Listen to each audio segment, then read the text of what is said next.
Talking about you got this and you got that, and you gonna murder this one and murder that one. Talking all that bullshit. I'm gonna put it to you like this, yo. This is for the nerds, this is for the brainiacs, this what we deserve.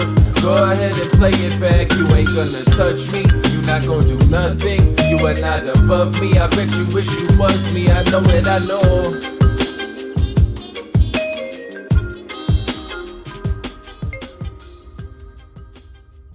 What is poppin', everybody? And welcome back to another special episode of the Only Friends podcast. Well, you know, it's me and my only friends, which includes, but is not limited to, my sidekick, Matt Berkey. What's poppin', Berk? Might be the first day that I actually deserved the sidekick role. It's over, man.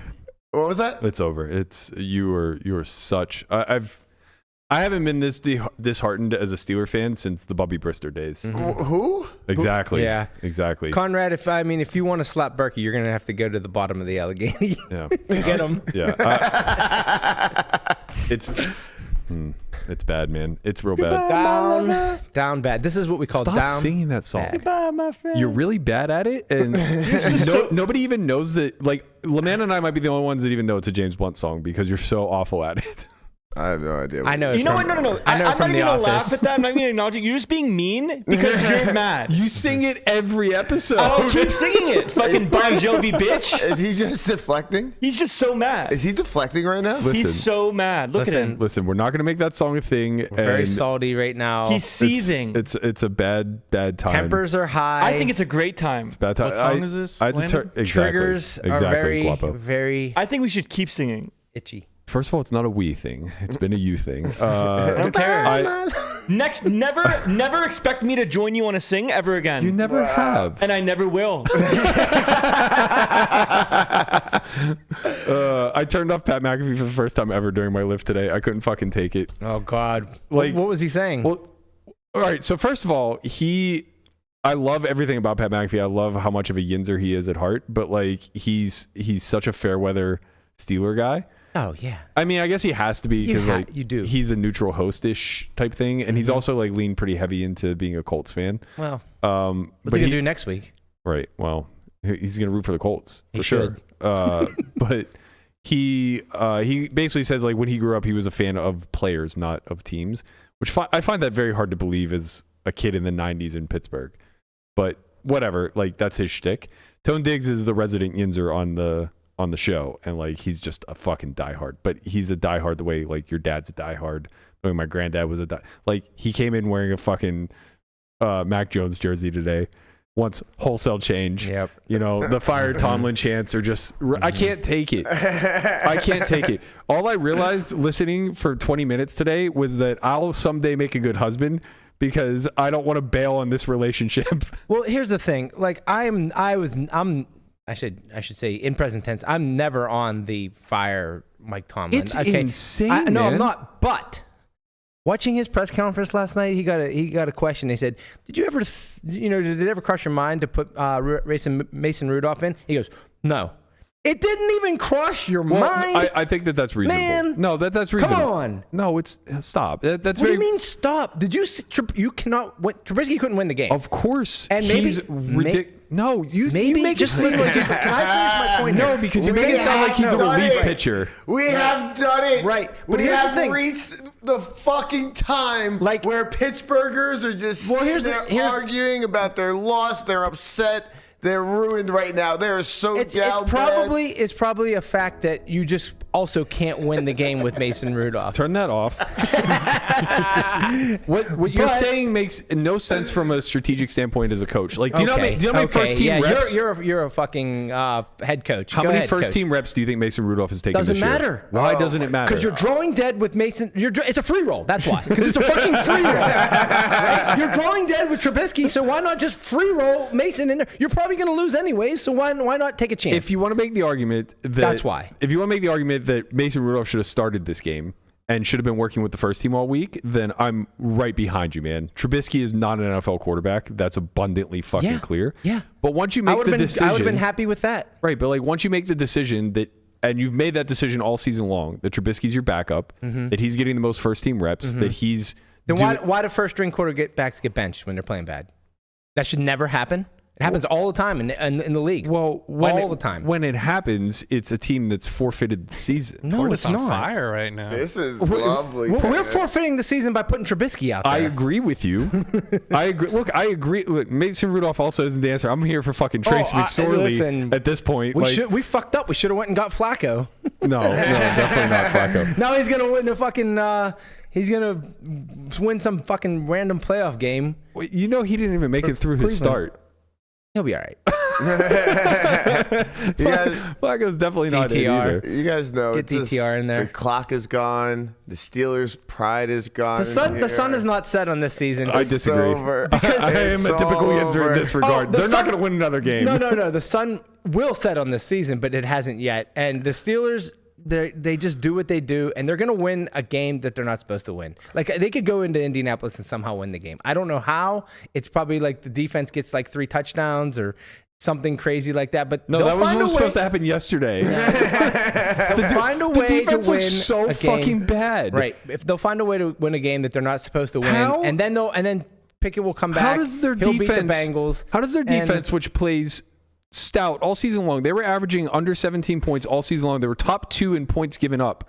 How on earth do they lay eggs against backup quarterbacks for shit teams? They didn't lay eggs. They basically gave up 14 points. Right? Trubisky threw an interception, gave them a very, very short field. They scored 0 points in the second half. Like the defense made some the turnovers. first drive though, right?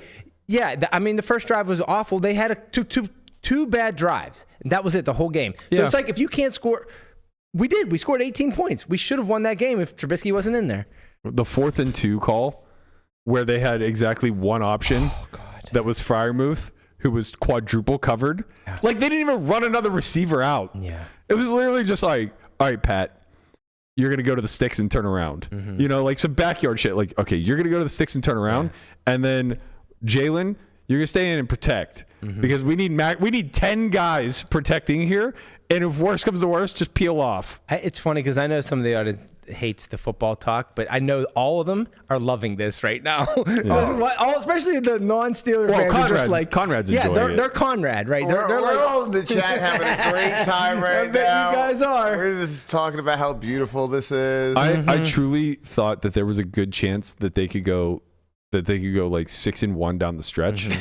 Coming into the Arizona game. 13-4. They were 13-4. Because they're gonna fucking win the Ravens game somehow, some way. I know. Like there's just it's 80% that somehow, some way, whether the Ravens are fucking benching people that game or whatever, they're gonna find a garbage win versus that Conrad's team. over there fucking laughing, but you know what? It's 11:15 on a Friday, and the Jets still suck.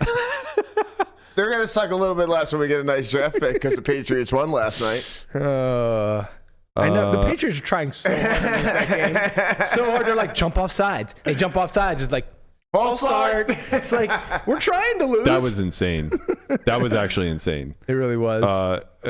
Whatever. I mean, it shouldn't come down to the referees. They played too bad. Let's move on. I can't do it. I mean, I think we just started. Shout out to Jay Roberts in the chat. He said, I could listen to this coping for an hour nonstop. You know like what? Jay That's Jay's why my I boy. had to turn off Pat McAfee. Yeah. I went there for a little bit of cope. I was already angry during my workout. Like I'm hitting PRs, and I'm just like, just one person. I need one person in this world to be able to relate to how I feel right now, because the burning anger inside of me is eating me alive. And I turn it on, and Tone's just like, nah, we're done. We're done. Get Pickett out of there. Get Tomlin out of there. Get fucking get wholesale change. Mink out of there. The Iron City light guy selling the brews in the stadium. He wasn't trying hard enough. Get him out of there. Get Rooney out of there. It's like, Maybe bring Canada back. fuck you. Oh, man. What's your record without Canada? 1-2? No. Yeah. Yeah, it is. Yeah, it is. It is, my friend. It You is. guys Oh, yeah. won the first game. Yeah. Yeah, we And then beat the you've lost Bengals, the and then next we two. That's lost to two-win teams at home. Okay, like, we're moving on, but Thank you. I will just say that though it's not predictable you're going to lose your quarterback, it happens. And we weren't prepared for that. Correct. We were barely prepared to have our starting quarterback. Correct. Kenny Pickett is not the biggest guy. He's prone to getting hurt just from, I think, his size, and he runs the ball a lot. And so it's just like, you could see it happening. Ben was in the stadium last night. They should have dressed him. They should have fucking dressed him. Yeah. Like, if you're going to elevate somebody who hasn't been working with the first team, fuck Mason Rudolph. Just get number 7 out of there. Let him throw some dump offs to fucking to Deontay the entire game. I saw these memes, and it was like from Oppenheimer, and it was like the one guy was Ben Roethlisberger, and the other guy was the Matt Damon character. He's like, and he was just like, why they should re-sign Ben Roethlisberger? Like, because this is the most important thing that's ever happened in the history of the world. That's why. It feels that way for me. God damn it! Find a way to win 2, please. I swear to all that's holy, I won't hit him that hard. If you just answer these prayers, I won't even leave a mark at this point. I'll just be so happy to escape my own demise. Oh fuck. Oh, how the turntables have turned. Speaking of turntables, you had an interesting hour on television yesterday. It was like 47 minutes. Yeah, okay. That's not bad. It was fun. I doubled up. You did. To walk me through that, because I'm a little curious what the strategy was to look at a king and find a way to be all in. Well, you see, I believe it was the King of Hearts. This is where he dies. It was the King of Hearts, right? You got him with so much equity. But the action was straddle to 100, fold to you in what position?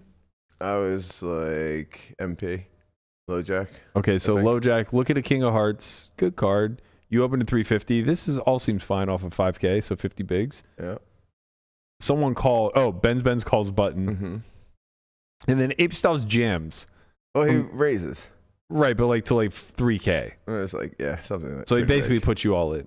Yeah. So, what made you think we want to roll with a king here? Well, King of Hearts was my action card, and I don't fucking go back on what I say. Mm-hmm.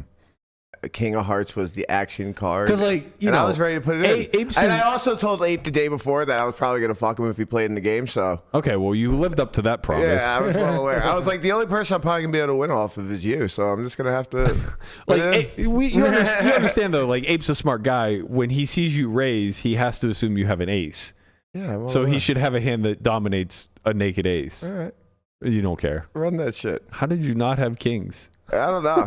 That's a good question. So you got it in king 6 off versus and you hit them nines, both. and you found a scoop. Yep, it's true. Which is quite impressive and definitely demonstrates that you used up all of your luck.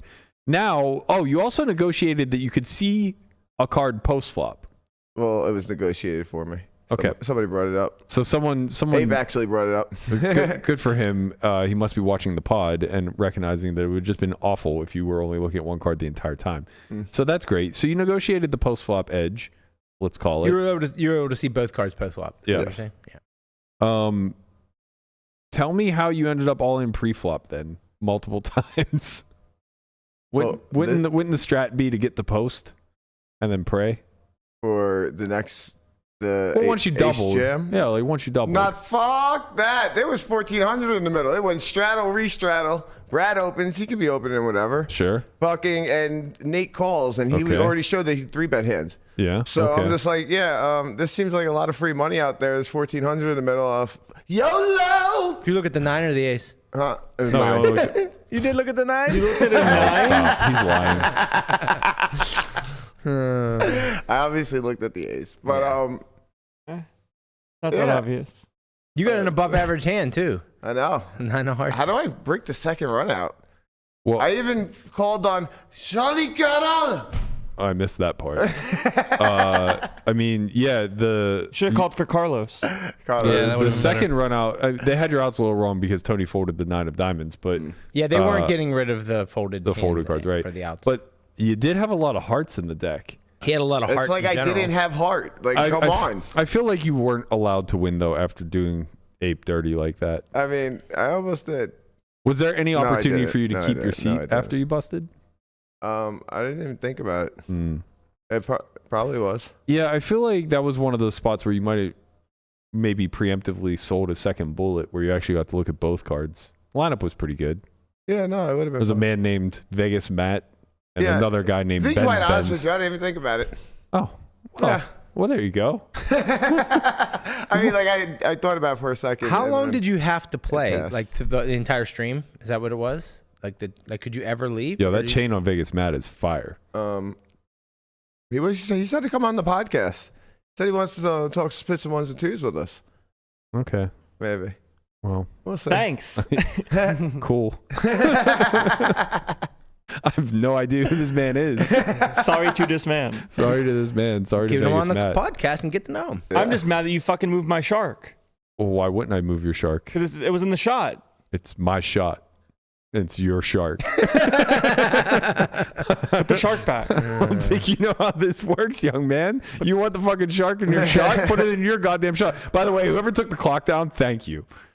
Just let's start to slowly remove all Steelers paraphernalia from the set. Yeah, I know. It's just like all of a sudden. You're gonna have to move that bridge soon enough. No, look, that's where he's that is a jumping off of. Yinzer staple. that is not. Yeah, that is like not Pittsburgh, but that's. That's where they're going to jump off of. Thank you. Replace it with the Palomalu. With the Palomalu Yeah. one. He's a Hall of Famer. He can do no wrong. This bridge looks angled wrong. I almost wore a pirate shirt today. What do you mean angled wrong? Look at the bridge. It's not straight. It's not a straight bridge. I don't know what you're saying. Look at it. It looks pretty straight to me. Yeah. What? Landon's It's not. definitely right. It's not. It literally slopes down. That's how bridges work. It's the angle of the photo, man. Yeah, I mean, it's just It's just angle of the normal. photo. It's just the perspective. Yes, Yeah. it's not straight, Someone's but it's up- just normal. Someone's up with that fucking bridge, man. What are we doing You here? paying attention to the winter meetings, Burke? Or? No, but Oh, I'm going to start the I count heard- real soon. Yeah, speaking of, Otani might be Go to intimate. Pittsburgh. Well, I don't probably not, but Maybe we're bidders. he might make his decision today. Okay, maybe What? we're bidding for him. we got a little Juan Soto in New York. That's Yeah, a beautiful you did. thing. That was Oh, he And went we to also- the Yankees? We Yep. also got Trent Grissom. They traded for him. I saw that they were talking about it. Trent Grissom is also There a you go. nice ad there. So Yeah. my Yankees, Yankees looking good. they might come back next year. We got to get rid of Michael King and Brito though, so who knows? We need some pitching. Yankees are always looking good. I think it was during the playoffs, maybe the World Series. Jeter was like, "Yeah, the Yankees should trade for Juan Soto," and then they were like, Jeter's right. Juan Soto. Jeter's always right. Yeah. That's just what you'd learn in New York growing up in the 90s, early 2000s. I Like, agree. I love Jeter. Just believe in Jeter. How much better would you guys have been if you never had A-Rod there poisoning the dugout? Probably true. Yeah. Anyway, so want to give a shout out to Ashley Sleeth. She's chip leading the final table of the ladies event. I think Melissa's doing commentary on that. Let's 1:30 go, p.m. Ash. 1:30 p.m. I believe that stream starts. And I think that there is currently a ladies meetup game going on. Yes, there is. A little mimosas and brunch. If all three of you women in the chat want to head down to the Win instead of watching this podcast. Well, Joanne's already there, so that's Yes, one. That's true. Sorry, both of you. The remaining two. There's a good event going on. You guys should get down there and socialize. Go make friends. Speaking of stream poker, Garrett Adelstein making his return. Adelstein. I've always said Adelstein. Garrett. always It's just said it's Adelstein. Garrett. You It's really don't need- G-Man Poker. Yeah, you don't need to say his last name. I think when you say Garrett, Yeah, he's people like know who you're talking Madonna, about. you know? Don't forget to give a shout out to our boy Fausto. Bro, let me run the show, okay? You were giving shout outs and then you just went on to another thing, so I didn't want you to Because we were forget. talking about stream. Can I do this? Yeah, you go ahead. Okay. You know, Let him cook, bro. I'll Let just him sit here quietly. shout out to Fausto. Former S4Y Academy alum, got 6th in the mystery bounty yesterday for Let's go. $110K, Plus 60K in plus bonuses. 60K in bounties. It's so funny. Let's go. He was complaining to me a little bit about making deep runs and like not being able to materialize. I'm like, you just got to keep playing, man. Mhm. Then he did it. Playing is important. You got to play. So yeah, let's talk a little bit about this Garrett thing. He is vague as usual. Announcements coming soon for multiple stream appearances in the near future. He basically said, like, doesn't take for granted that a big reason why he still gets to play high stakes is because people's interest in watching him. That's very true. I think that this is going to be highly anticipated, obviously. Best guess is that he's either going to make his first appearance on Commerce Live whenever it launches, which I think is probably going to be sometime in the very near future, or perhaps one of these WPT streams this weekend or next. So there is I doubt it's this weekend because I know the lineups. So Saturday is 100-200 game. Sunday is a 200-400 game. To my knowledge, he's not in either. But there is a bigger game, I think. Conrad, do you know if it's next weekend or next week during the... I believe it's during the 10K. Yeah, I'm not sure. Anyway, there's a... It is during the 10K. It's like during the week. Yes. Yeah. When does the 10K start? Wednesday? Wednesday through Friday, right? No, Day it's, ones? The last day is Friday. Yeah, so Wednesday through Friday. There's only 3? 3 day ones, I thought. Or is it 4? I thought it was 4. 4. Okay, 4. So Tuesday through Friday. Sounds Tuesday, right. They're Thursday, starting Friday. the Yeah. main on a Tuesday? Well, it's 4 day ones. But You want the day 2 and 3 to be the weekend for the recreationals? It starts on the 12th, so in 4 days. Yeah, that's Tuesday. Okay. wow, Yeah. interesting. So You're playing this weekend, right? I'm playing Sunday. Okay. But yeah, it seems like there's an outside chance that we may see the return of G-Man in this bigger game next week, based off of this cryptic tweet that we're getting out here. That game is huge. Isn't it like 1,000? No, I think it's 500,000? 500, maybe. Okay. It was meant to be 501K, but I think that might just be like too big Yeah. on short notice to fill these lineups. But who knows? Everything always gets kicked up. There's always straddles. There's always bigger antes. There's ways to make things bigger. Most importantly, though, it's going to be going on a year plus since we've seen Garrett get dealt any hands. It's only been a year? Well, over a year. Jack 4 happened in October. Last hand was 10-9 of clubs. That's right. 8-9. No, 8-9 of clubs. 8-9, 8-9, yeah. Wow. Or 8-7 of clubs. Wow. It was 8 high. Oh, Yeah. Yeah. 10-9 of clubs was out there. Yeah, you're right. 10 clubs is out there. Yeah, I think it's an interesting spot to see his return because even though it's only been a year, I think the landscape of streaming poker has shifted quite a bit. A lot more emphasis on less skillful players, let's say. More gamble?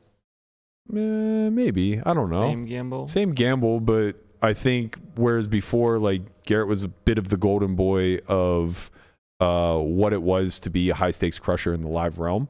I think now the focus is kind of shifted onto what it's like to be a high stakes loser in the live realm. Or like a high stakes content creator? Go on, like who? I mean, like Ethan's in there, Mariano's in there. Yeah, but they're not in a bad way, but just but they're like very bottom of the list when it comes to filling out a lineup, right? The emphasis is mostly going to be on like Airball, on Charles, on Professor. These are the characters that have kind of like usurped Garrett's old position, I would say. They're the first to get the call whenever bigger games are popping off. Yeah. And then there's always the old school pros that like Garrett's kind of falling into that category now, right? Like when you want to get a stream off, you call Durr. Well, there's also just more emphasis on being someone that plays both games, right? Because there's just playing high stakes PLO as well. PLO's only ran a half dozen times, maybe. Yeah. And they just kind of ran it as filler, right? Yeah. It was like a dead week where they just did PLO week. And then there was like a couple Fridays in a row where it was like, this seems to be what this group of players is playing more often. Let's try it. It was a flip fest. It was quite fun. They should have just done they should have just done Blind Man's Bluff. It would have been same. I mean, it was actually I want to see fine. a high stakes game of Screw Your Neighbor. We were talking about that yesterday. It was fun. That shit would be fun. If you're just gonna flip anyway, man. Let's pass some cards. You know about Screw Your Neighbor? You can look at a card and then pass I used to play this all the time. Yeah. Oh, it's so much fun. It's great. So kings are blockers. If you have a king, you could stop the pass from coming to you. But then people know you have one. Yeah, Fine. but it doesn't matter. You're safe. Yeah. You're I locked. played a different variant. It stops right on you. The king is the golden card. Okay. Right? King wins. It's the highest card in the deck. Mm-hmm. And you prevent There's yourself. There's no betting Right. in Okay. this game, so it doesn't Right. matter. So like the way it works is like you put like 5 chips in front of you. So if you want to play for $100 each or 3 chips, whatever, you put $300 chips in front of you and it's odd man out. So it's like musical chairs. Whoever gets stuck with the lowest card is out. However, and you get there's a 3 caveat. strikes, you're out. Yeah. Yeah, but there's a caveat. If you have the same card as somebody else, you're neighbors or brothers. We used to call it brothers. Yeah. And you're safe. So brothers are safe, kings are safe, and then it just goes rank order. Mm-hmm. So, obviously if you get dealt an ace, it generally gets passed around. Somebody gets fucked if somebody has a king, but then somebody else could also have an ace. There's some it's a fun game. Because it's funny because like someone will pass you like a deuce, or they'll pass you like a They can pass you like a deuce and you pass them an ace back and you just stay. Right, and then you just stay. But then there's 2 aces out there and you get screwed. Yeah, exactly. Yeah. Little variance to it Fun. all. Yeah, it's a fun game. I mean, I for one am ready to see Garrett back in action. I'm ready to play with him again. I owe this guy so many fucking bad beats. He's really put me in the blender throughout the years. I always just think about the aces versus kings. Yeah, exactly. Flop the set. Turns the aces. We've played so many notable hands, but like the only one that matters is I lost a $500,000 pot to him, aces versus kings, where we go set over set. Yeah, we're like. How many bets went in pre? 5. 5? I probably didn't have to 4-bet, to be honest. Yeah, and then he just comes king high. You're like, oh, this is nice. It's so funny because it came king high and the SPR was like relatively low. We were deep, but like I think there was like 90K in the pot and we were like maybe 200 effective, so like 2 SPR. Right. And it comes like king 7-3 or something like that, rainbow. And he checks and I check back. And everyone's like, oh, you deserved it, man. The ace was obviously coming on the turn. Like, if you bet your hand, this wouldn't happen. It's like, yeah. Aces definitely just check folding. Yeah. Now, if that hand happened in a private game, you might be suspicious. Little suspicious. Oh, the SPR was even lower. It was like 1. Well done. Well, let's see what happens here. Right up. So it goes check on the flop. Wait, how? What? Well, he checks, and I have the nuts. So what am I doing? I mean, why are you shaking your head no? He could just have queens. Just a range bet, man. It's not a range bet when you're checked to by a 5-better. 5-bet. You don't have a range bet when the 5-better checks to you. You got to be balanced, Burke. It's a range bet from Garrett. You got to be balanced. Yeah, I know it's a range bet from Garrett. That's why I fucking checked back. Like either he has a give up or he has aces that I'll stack on a later street. What are we talking about? The game is gone. I've never seen anybody get upset about the other person making an error and then you responding with like, oh, well, if he made an error, I should just have a range bet. Yeah, because I've jacked and suited here all the fucking time and I'm just going to try to pick up the pot versus queens. Like, what are we talking about? You've done crazier things. Okay, well, I think checking back is pretty reasonable here, as would it be if you had ace king in this spot. Turn, obviously, ace, GG. He bets relatively small. I think he bet like third or something like that. I called, and the river was river completed like something wonky, like 9 or like 5. No, not 5. Like 6-8. I think the river was like a 4. Yes, the 5-bet pot was 6-8. Yeah, could be in there. You I never think the know. river was like a 4 or a 9. 6-8 is out there. I think the river was like a 4 or 9. He bet like 90,000 with like 18 or 20K behind, and I had the choice between calling or jamming, and I was just like, it was a 6 on the river. Yeah. Okay, yeah, 6. So 8-9. Wait, he didn't know. Okay, so I jammed for 42K more. So he bet like, whatever, 80,000 on the river and had like 42K behind, and I had the choice between calling and jamming, and I was just like going back and forth in my head of like, how much of it is aces, how much of it is ace king, how greedy do I get here? And I was just like, whatever, man. Like, I'm fucking all in. Yeah, I got flamed for that too. What? Don't check back the flop. Don't jam the river. You can jam the river. Yes, I did. I said you can. Oh, yeah. Thanks. Who would yell at you? The internet. Who would do such a thing? They yelled at Have you me. met the internet? Yeah, I have. Yeah, they've yelled at me too. Have they been nice? No. The internet is not a kind place. No. Landon, what do you grade him on that, on how he played that hand? Matt? Yeah. You're fine. No, I want an actual grade. It was fine. It was good. It was fine. B plus? Check's fine. No, he's A gonna go minus? with like a B minus. I think. B minus? No, it's good. It was See? fine. I flopped the nuts in a 5-bet pot. You can't do anything wrong. Yeah, that's what I'm saying. You did fine. Except check the flop. Apparently. Right. Results would have been way different if I just bet the flop. Yes, that's the important part. Results. Well, just the results over the aggregate, like there would have been no difference whatsoever. It's just, it is what it is, man. King 7-5 in a 5-bet pot, someone dies. Someone's gonna die. Someone definitely dies in King 7-5 in a 5-bet pot. And it's usually not the 5-better. Yeah, I mean, yeah. Well, you're probably gonna be wider than you think. Like you have 6-7 of hearts here, probably. Like you 4-bet pre. In Some of the time. 2016, That was 2016? yeah. Wow. Was it really? 2017, sorry. I was a senior in high school. Yeah, I don't, I think You were out in the mix. You were out I and think about. I think 2017 facing a 3-bet from the big blind when I opened under the gun 1, I'd probably just have exactly what you think I have. It's probably. Everyone says that until they don't. Well, You get into a pot with 7-8 suit, and you're like, well, there were some people in the lineup to fuck with, and I don't think Garrett was my number one mark. no. But they never are. Sometimes it just happens. Yeah. Sometimes you just see red. Yeah, I mean, You've done that many times. What, I've seen it. What, when you're Sure. entering your numbers in your phone? No, I mean, Matt's literally played 5-bet pots and Bobby's with 5 high. yeah, but it's way different He, now. he wouldn't even tell me about it. Well, it's different He when wouldn't it's even tell me about it. He's hiding it. Well, the thing is, it's different when it's on camera, when it's different when it's behind Bobby's room. That part's true. It's also true. Like, there's a huge skill differential here, You and then it's 5-bet also Haxton with like King 4. King 5. All right. He folded. Yeah, but it was also just. Did I 5-bet? Yeah, I 5-bet. He had it coming, man. That's my point. He had it fucking coming. That hand's featured in To Be Determined. Also, To be determined is the future of his career. Yeah, he's a fucking genius. He's in Bobby's room now. that dynamic was extremely different. Yes. Everybody knew that I was dynamic. going hard after Ryan. Why can't I think of his last name right now? B? No. He's No. a PLO player. Oh my God. Ryan, You got first and second back-to-back years in the LAPC, or not LAPC, the Bellagio 5 Diamond. Ryan Tosic? Tosic, yeah. It was I think my just, trivia. it was abundantly clear I was 3-betting him every time he put money in the pot. So, Ike having 10 high there, not shocking. Me having king high, Shocking. not that shocking. Yeah, shocking because I could have worse. Shocking because you 5-bet. No, I'm not shocking because I 5-bet. I just have worse. The most annoying part about that hand is like the way like it's edited and you 5-bet and he folds. It's like, yeah, look at him go. It's like, oh my God. Well, why? Brent's commentary is so good on it. He's just like, oh my God. What's the problem, Might. Landon? You're speeding. So what? So is he. He cold 4-bet 10-9 suited. Berkey's got a From the radar. small blind. Berkey's got a radar detector. He can speed. Yeah, I'm the goddamn police, man. I'm out here policing motherfuckers.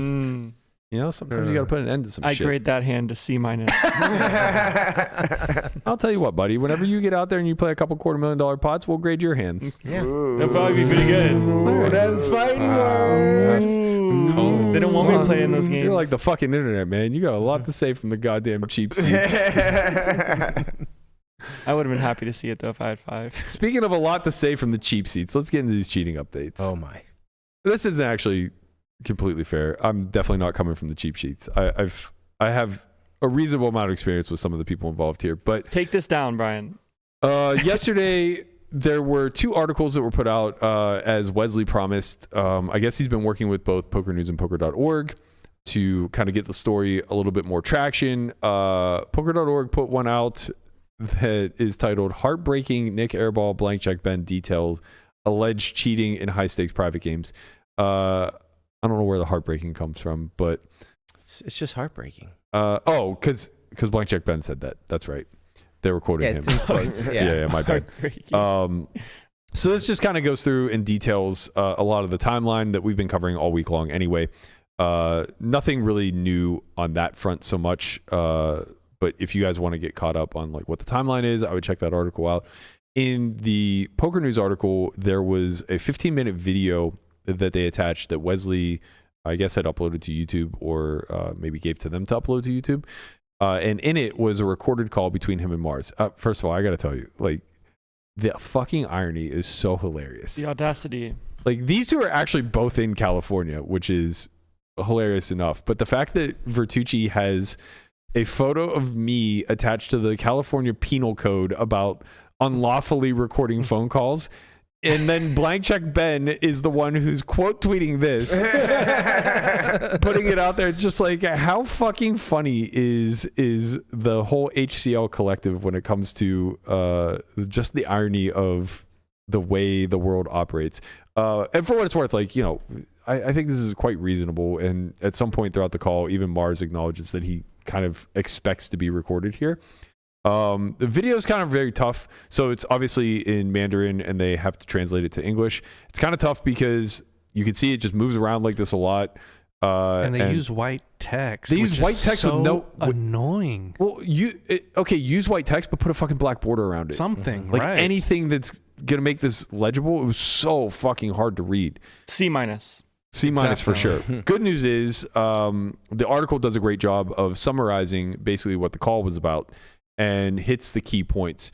And everything I can tell, basically, the key points are that this phone call between Mars and Wesley was Mars basically trying to, I guess, formulate some sort of truce or stand down, where he's suggesting that he will he already did delete everything. So I believe yesterday I was saying I was surprised to see like a tweet or two deleted. It's because Mars deleted his entire social profile.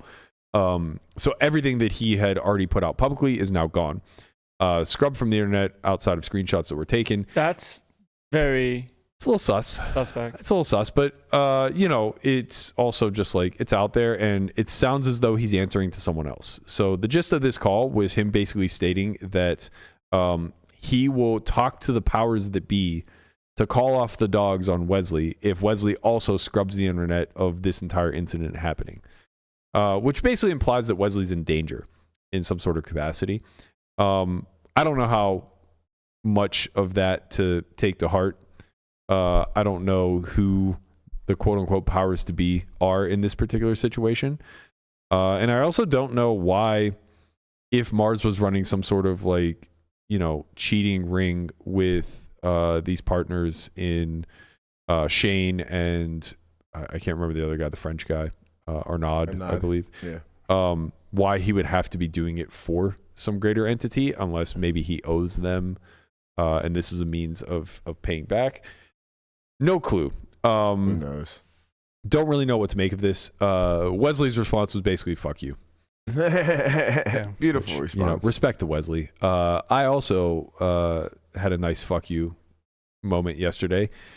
So, we posted yesterday's show and basically said I called out Shane, who I believe he goes by Shane Hennon on Twitter. And he goes by Shane O'Neill on Instagram. I don't know what his actual last name is. I spoke to a couple of my guys from Pittsburgh yesterday. I guess he's actually from the Washington County area in Pittsburgh originally. But he's been relocated for witness protection. He has a long rap sheet, yada, yada, yada. But this is confirmed the guy who was in collaboration in cheating Chad Power's game. So I didn't fully put all the details together. What I missed was he was actually working with someone else. And let me see if I can find it, because there was a big back and forth between where Viffer was trying to come to the defense of Shane, aka Colin, aka Sugar Shane, whatever. And in that back and forth, somebody else jumped in and said that he and his partner were cheating a Florida game as well, which I had more confirmation from the guy who caught him cheating in Pittsburgh. But allegedly, I think his name is Boston Tony. Yeah, Tony Roberto. So he goes by Boston Tony, and that was the guy who was originally kicked out of Chad's game for cheating them out of $500,000, or suspected to have cheated them out of $500,000. The rumor was that they were wearing earpieces and either were able to get deck markings in there, or were able to see the whatchamacallit, I always forget, the infrared decks. Anyway, there was some method they were utilizing.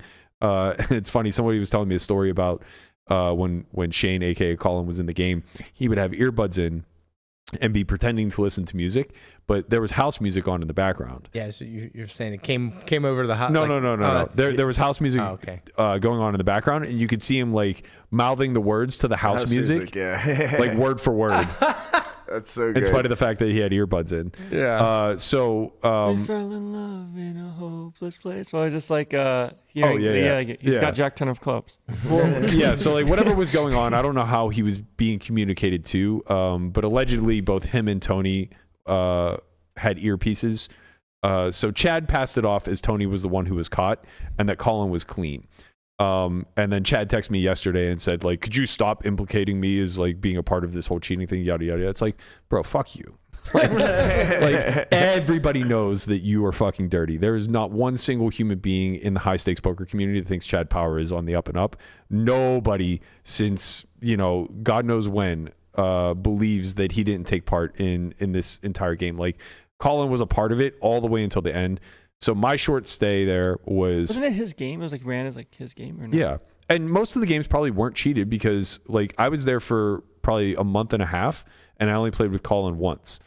So I think a lot of it was just like straight up games where Hank was a degen and really wanted to play. Chad was raking a pile of money. Like Chad almost never played in the games that I played in. So I think that it was just like a rake trap for the better part of a month and a half. But when Tony was there, he took a pile out of the game. And then when Colin was there, he took a pile out of the game and he was a fucking whale. Man, I never understand the whole like, oh, like it wasn't my thing, even though it was his game. Like it kind of all falls on you, doesn't it? It's your game. Yeah, obviously you're supposed to vet, but like, home games are going to get cheated. The big thing is that it's so fucking difficult for a single individual to come in and cheat a game, right? Without some sort of corroboration or collaboration. How is it even possible if you're like... Right, like you need some collaboration from the back of the house. Because you either need to get a deck in the game or you need to be able to mark a deck up properly with invisible ink and all that shit, which is tedious and, decks get changed out. So it takes some sort of failing on the game runner's behalf in order for this to happen. Now, don't get me wrong. Like, I'm sure that there are pretty creative ways that you could infiltrate a game without the actual host knowing, but I think it's very hard. And the fact that Colin and Chad had a very close relationship and seem to continue to have one post the game, it seems incredibly difficult to not suspect that Chad was cheating. And you guys might recall this happened. So this was like 2020-ish post-pandemic, like just after the pandemic. There was a big thing where Perkins came out again and said like, Blitz was cheated in this game. We're doing a full investigation, yada, yada, yada. And then... # bigger than possible. Right. And then... Then they brought in MJ to be the arbiter or the auditor, I guess. Went through everything, went through the books, exposed the fact that Chad was backing pretty much everybody playing and that was nefarious, but that, they didn't suspect any cheating outside of that. Feldman, on the other hand, confirmed yesterday in the tweets that Chad had confirmed that Colin was a cheat. Because I was going back and forth with Viffer saying like, look, man, I don't need to prove to you that this guy's a cheat. Like, it's just well known in the high stakes community. And this is something that I don't think the general public understands. We police as best we can through word of mouth, right? Like, this is a rare occurrence that something like this gets so much public publicity because, in a general sense, I guess not that much comes from going public, right? You run the risk of being a target yourself in some sort of capacity because you don't exactly know who you're dealing with and how deep it runs. But then secondarily, we don't have to play these private games. So in most instances, we just kind of like tell our circle, which tells their circle, which, passes things around like, hey, don't play with Colin/Shane. He's very likely to be a cheater. Like, hey, don't play in this app because it's almost certainly cheated. It's just like between other people. Like, I'd watch out. Like, don't play here. Don't play here. We just pass information back and forth, and it really is a dog eat dog world. But we try to protect each other as best we can. This going public kind of opens the floodgates to be a little bit more, I guess, exposing of the people that we believe to be cheats. And the issue is that like there isn't hard-clad proof, right? Like, what's my confidence level that Colin is a cheater? It's 90th percentile, right? Easy. What's my confidence that Chad has been cheating at some point throughout all of these home games that he ran? It's really high, right? But I don't have a smoking gun, And I think that that's the big thing that changed over the last few years with Postle, with Jack 4, with a lot of these other maybe smaller instances with Ali and the RTA and everything else. We've never had a smoking gun for any of these stories. But the confidence level, maybe Jack 4 aside, for all of these situations is incredibly high, right? Like, we have soft confirmation that Ali and Jake did what they're accused of. Mm-hmm. And like, we're to like 99 point some % confident that they were doing exactly what they were accused of. Bryn is somewhere like in the high 90s that he was doing what he's accused of, because there's a lot of soft confirmation, right? They stop being available to play on these sites. That's indirect confirmation. Like, we'll never get smoking guns because A, we don't have access. Like, we're not auditing the actual games that they're playing in. And B, like, the security teams doing that type of stuff especially are the ones who... The online stuff. This You're tweet, never going to get it. This tweet is amazing that Guapo just threw up. I know. Barry Carter's the best fucking troll on the internet. He's really great. He's actually like he knows like all the fucking numbers to everything in the community, like just really sharp data mind.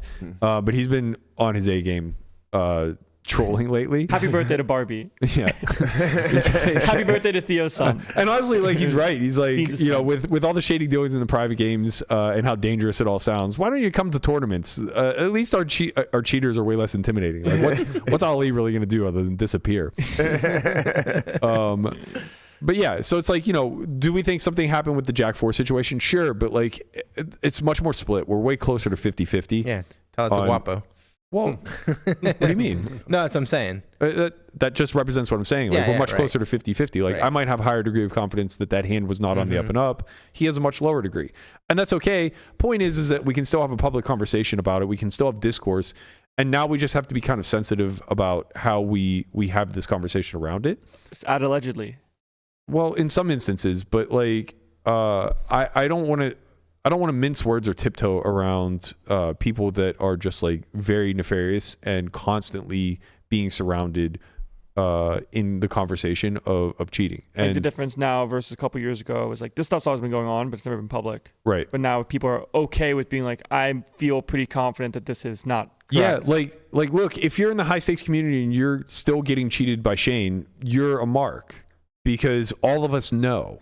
And now that it's gone public, like, anybody who's playing cards with this guy is insane, you know, like, or they're cheating themselves and they're just like playing a game of Prisoner's Dilemma. Or they think they can cheat better. That's what I mean. Like, they're just, you know, playing a game of Prisoner's Dilemma of like, who's the greater defector here. It's a good TV show. So yeah, I think it's important to get that out, like, especially because I don't want to hash this out on Twitter in a thread with Viffer where it's just like, I don't know what to tell you, man. He's your friend. That's great. I'm sorry. But like, you know, he's scummed a lot of people out of a lot of money, and you know, he's not the only one. So you know, good on Wesley for exposing all this. Again, I don't know what the tentacles of all this look like. Yeah, Wesley's been pretty based.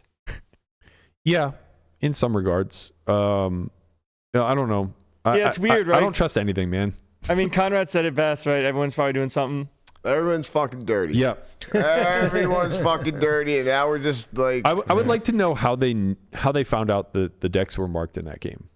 Yeah. Because it sounds like the game ran for like a year, and then just one day they were like, something's wrong. I think this deck is marked. Yeah. You know what I mean? Because it wasn't something you would see with the naked eye. So like, and again, like, I'm not... Probably just somebody coming into the game and just a new person. Or grumblings, like, you know, somebody has loose lips. Yeah, whatever the case may be. It could be literally anything. But yeah, I mean, like, look, here we are 2 years later, and we're just now kind of having a full open discussion about the Chad Power thing. And even that, I'm the only one who's really willing to come out into the public space and say something. Like, Ryan deleted his tweets immediately because I'm sure Chad texted him also and said, yo, like, stop talking about this in public, kind of thing. And I think everybody generally wants to give Chad the benefit of the doubt because he does run really good games, and he, you know, did associate himself with people that we respect, like Steve Aoki. And, you know, you do have this kind of implication, or he has this implication kind of attached to him that, sure, his name's always thrown up in the conversation of shady dealings, but nobody has any proof that he's ever been a part of it. Right, people are just saying that to people that lost. People are saying that to people that got... I won. A lot. I won a lot, and I'm positive I was in not straight up games. Well, that one game. Well, yeah, Yeah. I mean, people that he had pieces of shared cards, and you said, I'm better than all of you. Yeah, I mean, I don't know if they were sharing cards or not, but like, I know that I was playing in lineups where it was like maybe me and Justin that weren't on Chad's bankroll. Like, who knows how often I got squeezed? Who knows? All I know is like whatever they were doing, they were shitty at it. And they had a lot of backroom powwows about how the fuck do we keep letting Berkey win? Truly don't know. They have the board literally have meeting. no idea. I know that's It's like the happened. meme of the board meeting. You know, it's like there's like 3 people, and then someone says like, "Hey, maybe we just play a straight up game." They throw them out the window. It's like use my cards, share cards. I do know that the day that I was positive that the game was no longer on the up and up, if it ever was, we were playing an 8-handed game, and it was Christian for the first time had gotten a seat because he had befriended that Lana woman who stole the $1 million from. You fucked me good, man. Yeah, she did. Antonio's. So she stole $1 million from Antonio's dad. She was a dealer from Talking Stick that was posing as like some powerful Russian aristocrat or something like that. Man, this story is wild. So she steals $1 million in chips from Antonio's dad. She's washing it through the 10-20-40 game at the Bellagio. Christian, being the whale wrangler that he is, poaches her immediately, and then takes her to Chad's game. And they create a lineup just for her. It's me, Chad, her, Christian, Lynn, Alex Ding, I believe, and Sean Daniels, and then Hank, R.I.P. Hank. So it's 8 of us. Hank's blacked out drunk. Sean's wailing around as he tends to. Whatever. Things are going really well. I'm up like 100K. Lana's down like 100, and she asks if Chad will swap $500,000 in Bellagio chips for her. So she gives him $500,000 in cranberries. He gives her chips. She sits super deep, and I'm winning like 100, and they pull me for I can't remember the kid's name. He wanted WPT, but like that's nice of them. But he's like a local 5'10" reg, right? Like game's way too big for him. He plays no fucking hands. I've played with him a bunch. He's a seat filler. He's like V-pipping like 12%, whatever. And they pull me to put him in, and I'm playing like half the hands.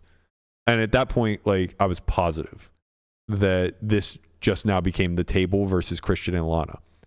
And that's exactly what it was. Chad ends up getting into like $1 million pot versus her. Fucks him. And she fucks him. Yeah. She like 3-outs him for all of it. Or I think he was ran bluffing, it. He was bluffing it off, and she just called with like 6s on it. Yes. That's like exactly a it. spot that she should never call. You're right. But then just like puts it in. It's like, fuck this guy. You're right. She called off like $250,000 on the river or some shit like that. It ended up being a massive pot. So she ends up going from like a 200 or 300K loser in the game to like 100K or 200K winner, something like that. Snap racks, breaks the game, leaves, gets arrested the next day. Robin Hood. Honestly, it's the greatest story of all time because she was down like a big chunk of Antonio's dad's money. She recouped it all that night, immediately got arrested. They recovered the full $1 million, sent her ass to jail.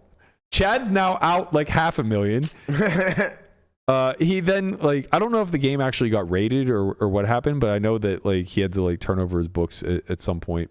Maybe I'm conflating that with whenever Blazarian was accusing him of cheating. But from that point forward, so that night when I got lifted, I was hot, man. I was like, you guys are fucking scum. Like you're for sure cheating me. Like fuck you, pay me my money. I cashed out everything right then and there that I was up, like because they just kept a balance, right? So I cashed everything out knowing that they were liquid because Lana had just given them all these chips. Mm-hmm. So I cash everything out, leave the group chat, basically tell everybody to go fuck themselves. Find out later. Amazing. Find out later that the game died for a week or two post the Lana saga and then started back up. And this is where Jeremiah, I guess, got recruited to the game. So what ended up happening is Colin came back, aka Shane. So he hadn't been there since like my first early sessions, but apparently he made a comeback. Molly Mall, who I believe is now also arrested or whatever, he was running some sort of like sex trafficking ring or some shit like that. He was like now in the game, and Alex Ding, Lynn, and a few others were basically hired to recruit people to the game, and they were only recruiting regs. So I had like a dozen people reach out to me over the last few days and saying like, yeah, I played with Colin. He definitely cheated me. And they're all regs. They're all people who play like 25, 50 plus, no limit, regs. So like Jeremiah was one of them. And I know he doesn't mind me saying that because he's been public about it himself. I don't want to name all the other players. And I'm sure that there were some wrecks in there. Obviously, Colin is playing the patsy as the fish, baiting people in. Molly Mall, same thing. So they're filling some seats with soft players, but they're just bringing in reg after reg after reg. All of them lost. Yeah, they all got fucking fleeced. So I don't know. Is this him? Yeah. You got like 3 years for a ring. I just looked it up just to make sure you weren't talking strange. Yeah, no. That's Molly Mall. He was a record producer, I believe. Looks like a record producer. Yeah. So like for the next, I quit the game. I think it was, I want to say it was end of August, early September, but I could be off on my timeline. It might have been closer to October.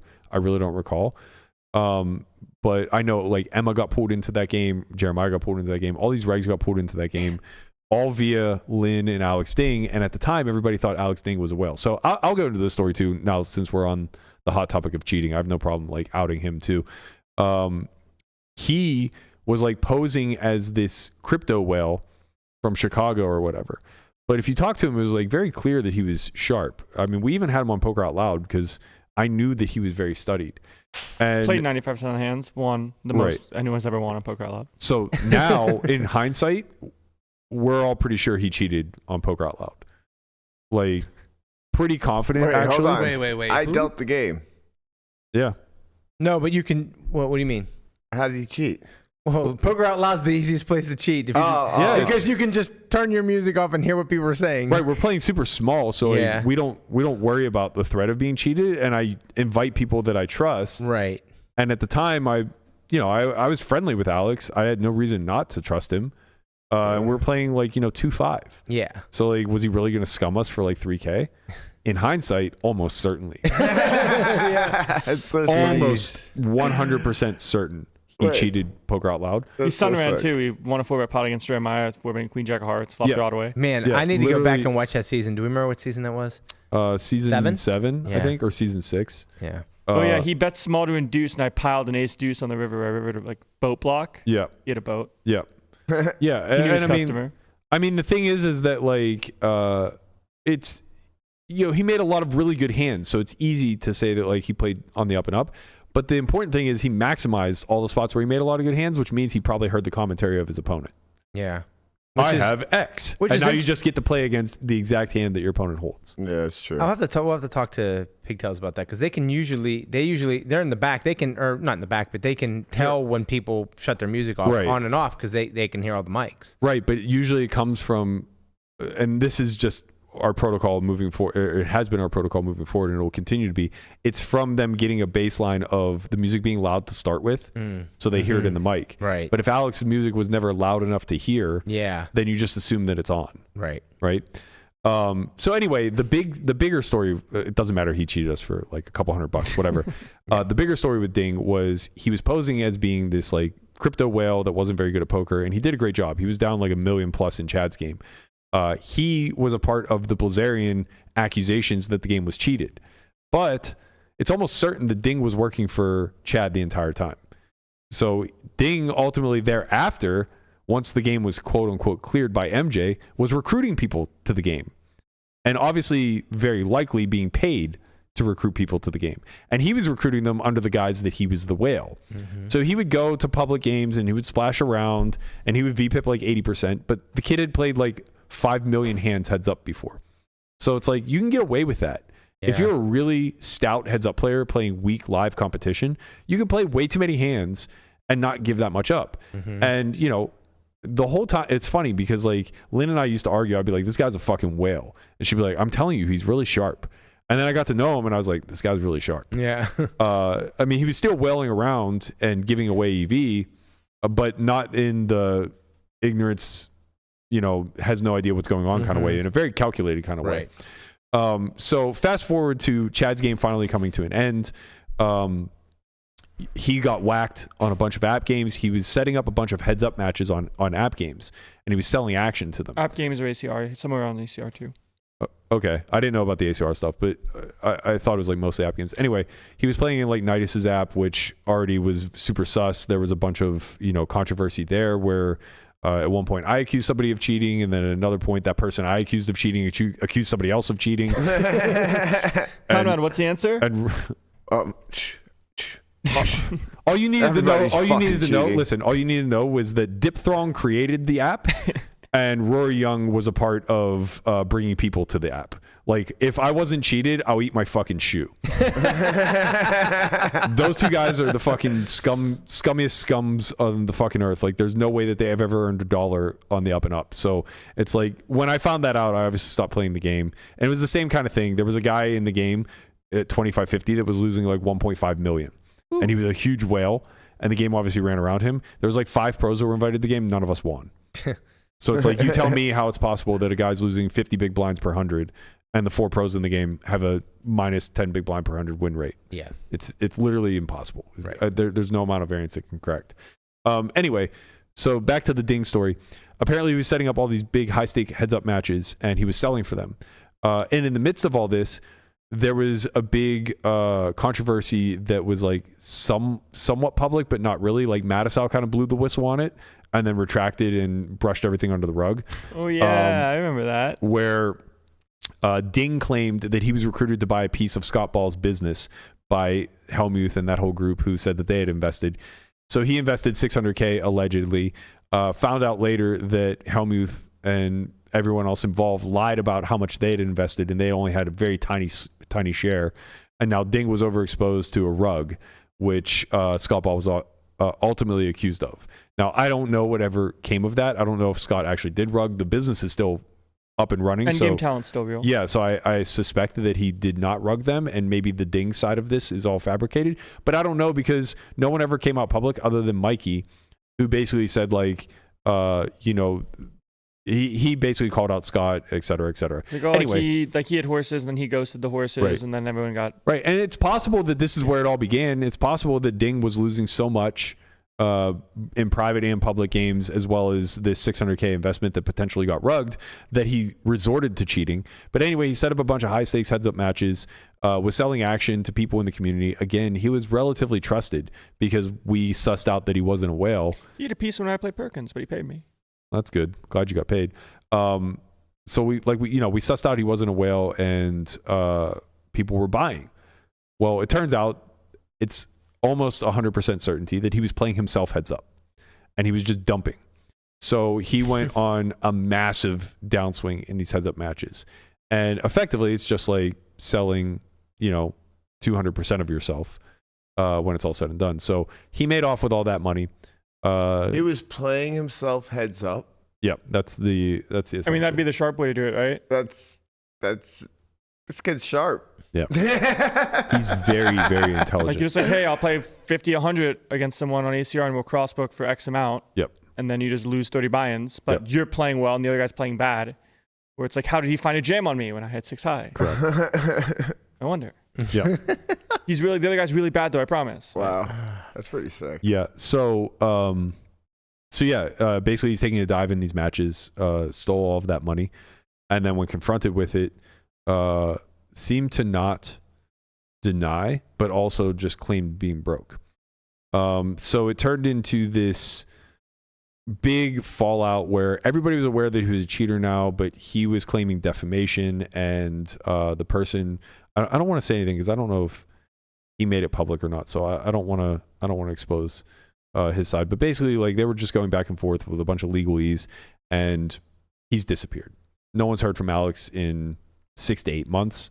He's on the lam. I'm sure he's probably cooking up another scheme somewhere else, or he's playing online, or, whatever the case may be. But the point is that, like, it's important to get this shit out, because if you don't, it's very easy for new people to get duped in the exact same manner. Mm-hmm. It's easy for Shane to always be presented as whale bait.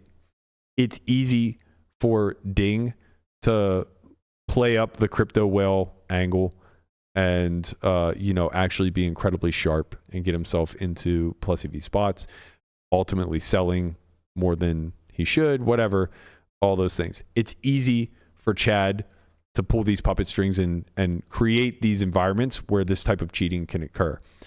So, I know that was a bit of a long-winded tangent to catch everybody up on what's going on, but, like, I guess the point I'm trying to make is that Wesley breaking this story is important because now it gives room for a lot of us to talk about the shit that we've experienced, but it's not new, man.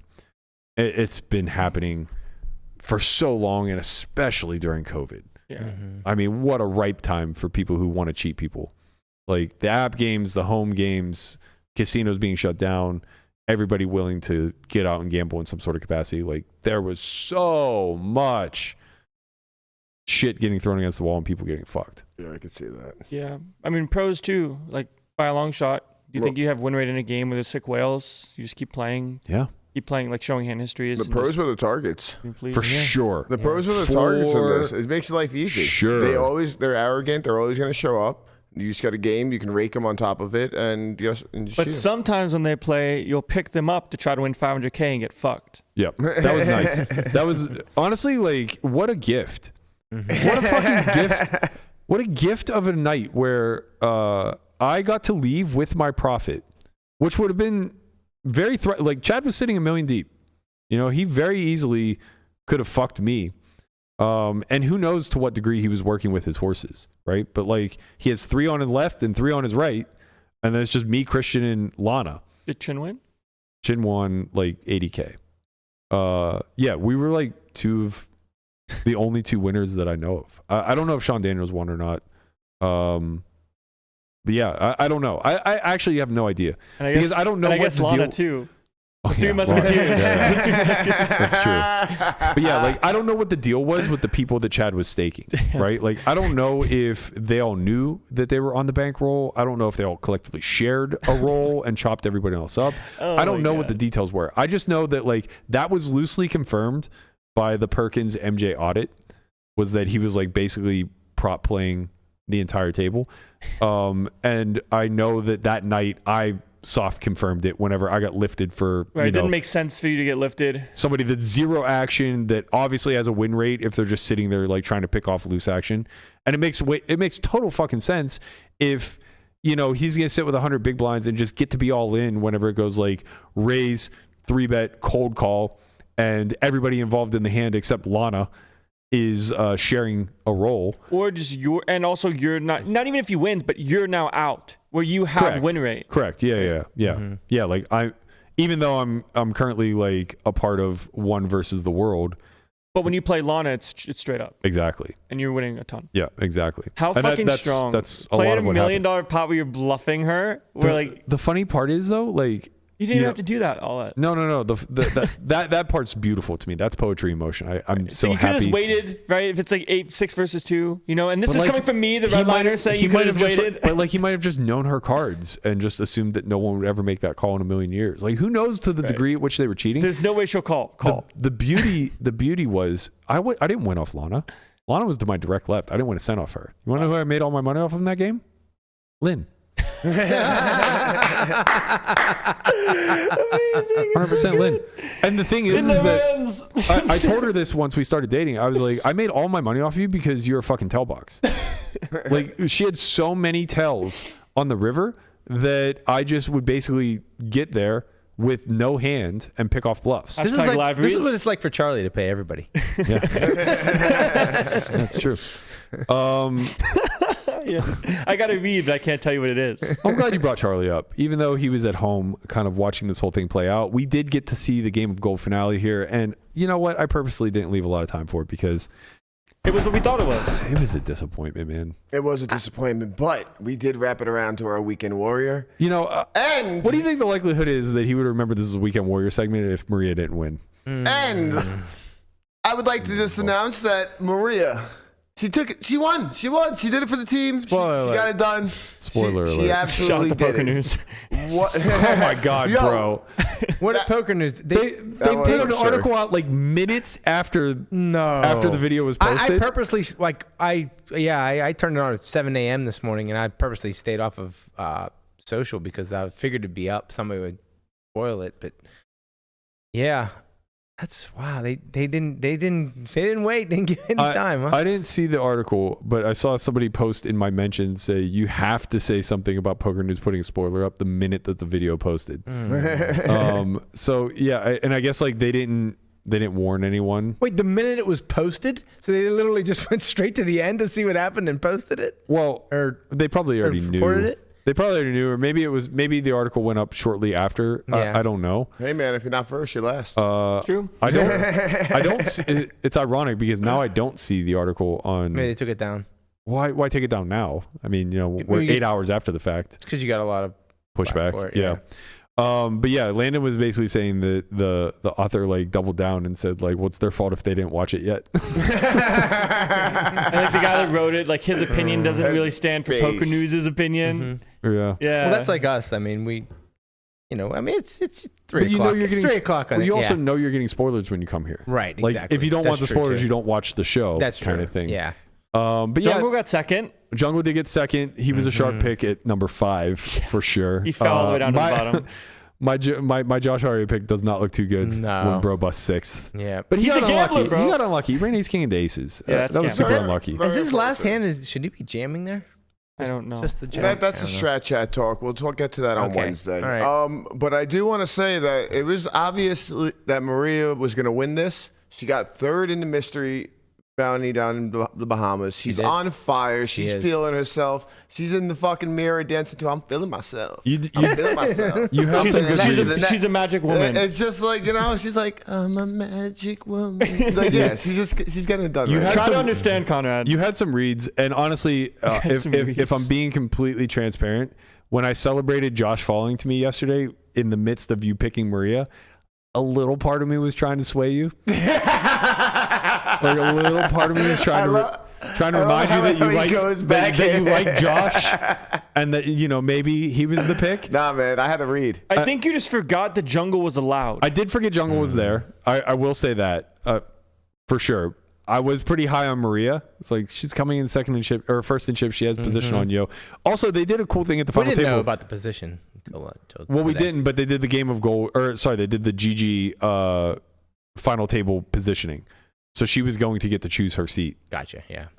which is nice. I think it's really cool for anybody. I've never made a final table on GG, but I think the way that they do it is really cool. It is weird, Done it one man. time. Yeah. So basically, what they do is you come in last in chips and you pick a seat, and then next to last in chips gets to pick any seat they want, including. This is all GG final tables? Yes. Yeah. Online? Yeah. Online, all of them. They get It's by stack It is distribution. so I never knew weird. that. Dude, it's so weird. So now you get to pick a seat next to last in chips, and then third to last in chips gets to pick a seat, and like it includes your seats. Like they can just move you Yeah.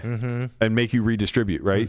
So it basically gives the chip leader a pretty nice edge in the sense that They already have an edge as a chip leader. Right. Now they get another edge on top of it. They get the God seat. The only thing that I don't love about it is dynamics. So it puts a lot of pressure on second in chips to figure out what the most optimal spot is for the chip leader to not choose your left. Yeah. Yeah. You know what I mean? Yeah. You know what I mean? Well, because some of the final tables, they also have rollback too. So I think it's why they do Yeah. it. So Yeah. like sometimes they add extra big blinds so everybody's Blinds, stacked. they, Right. they roll the blinds. And back. then they A lot of the also times give they the do. chip leader that they do both. Yeah. So now shorter stacks get some edge back to get more blinds. Okay. And then the that's, chip that's leader good. gets to. That's Yeah. good because you're just like giving too much edge, I think, to the chip leader. You know what without else you that. get when you make a final table? The Elky dance. Uh-huh. Elky's coming on the screen, gets in it. Unbelievable. Yeah, the big. It's the Patrick and we call it the big shagger dance. Okay. You like this? Yeah. And that's the Elky dance. There were some pretty cool hands, though. There were some cool ways. So they Yeah. actually created this to have a fair amount of play. If I saw the opening correctly, it was 50-minute levels. And everybody came in deep. Kind of was last in chips with 82 big blinds. Yeah. I imagine this was a long sit and go. Like Oh, it had to be. a 6 to 8 hour long sit and go Yeah, for for sure. sure. The last episode was what we thought it would be, and we're not doesn't look good. We're really far removed from the old school poker after darks. It's just not interesting anymore. No. Right? Thinking back to like 2009, watching 6 professionals play a 10K sit and go. What? I don't know. Winner take all. That used to be cool. It was so cool, man.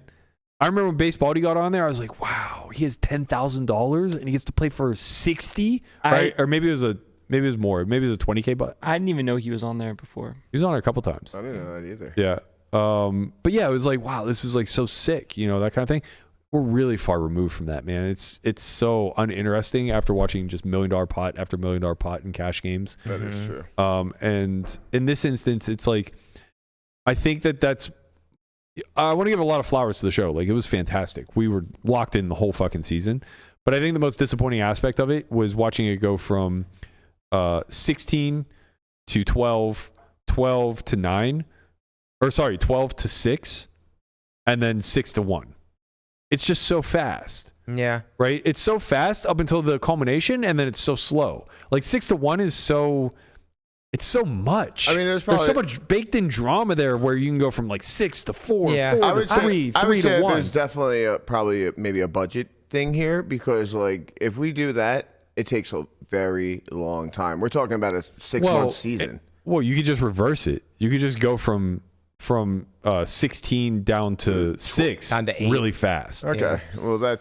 Right, like that's the way most game shows work. You get a large group of people, and then you crop it down to your cast, so to speak, relatively quickly. I honestly didn't hate the final. I mean, I enjoyed it. There was a lot of poker. Yeah, there was a lot of poker. There was a lot of deep stack play. There was really good players there. I enjoyed it. I knew what it was going to be. I think that's why maybe like going in, like I knew that this was going to be a 6-handed sit and go, and that's what it is. So like going in, my expectation was what it was. So, but I enjoyed it, and it was great to see how it ended up. There was, like I said, there was some really, really cool, interesting hands. Yoh might be the most creative multi-way player I've ever seen in my entire life. He loves the lead in random spots. I mean, he just does such weird shit, man. And I mean, for the most part, it worked out with him. The very first hand versus Jungle.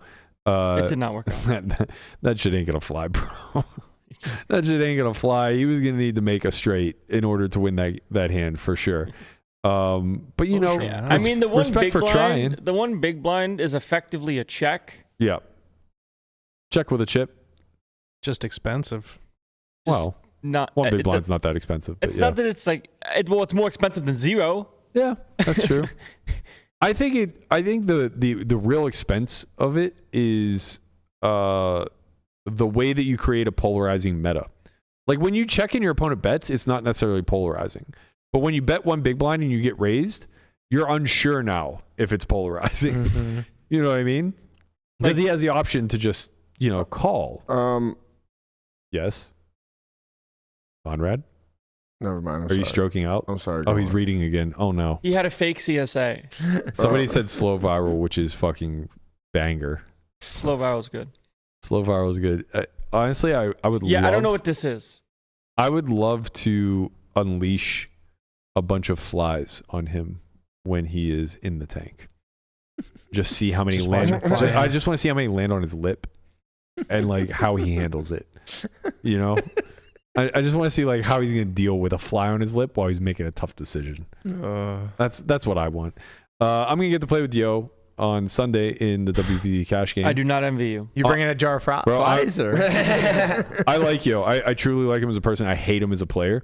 But I like him as a person, so I'm just gonna give him the off the table talk of like, please don't make this unbearable for us. Man, honestly, I think that's a good distinction though, because people mostly like revert people to who they are as poker players, and that's not who they are as people. Yeah, Yoh's great. He's a fun human. He's fun to chat with.